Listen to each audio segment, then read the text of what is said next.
Oybek Erkinovich, qaysi kasb egalari eng ko'p yurakdagi AKSH operatsiyasini o'tkazishadi? Juda ham to'g'ri savol. Men sizga hozir eng ko'p AKSH operatsiyasini o'tkaziladigan top 5 ta kasb egalarini aytaman.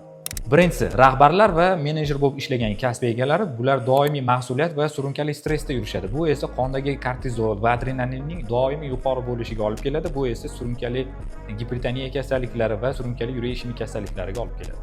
Ikkinchi kasb egalari esa bular danla bo'yishlar hisoblanishadi. Ular asosan o'tirib mehnat qilishadi, ya'ni gipodinamiya bo'lganligi sababli va kechasi ko'proq haydovchilik qiladi va kechasi yo'lda uchragan fast foodlarni ko'proq iste'mol qilishadi.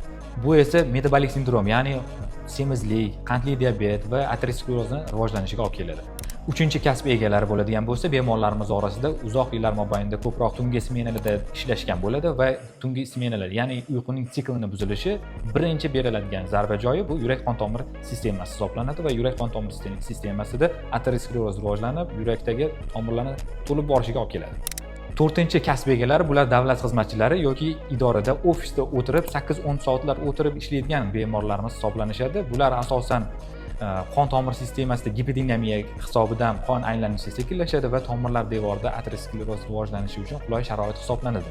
Shuning uchun butun dunyoda bunday insonlarga ko'proq sport bilan shug'ullanish uchun vaucherlar beriladi.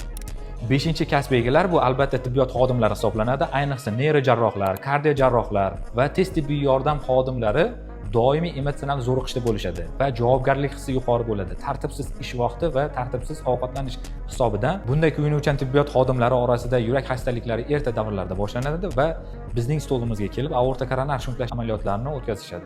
Aziz yurtdoshlar, yuqorida sanab o'tgan top 5 ta kasb egalariga ushbu videoni jo'natib qo'ying. Bizni kuzatishda davom eting.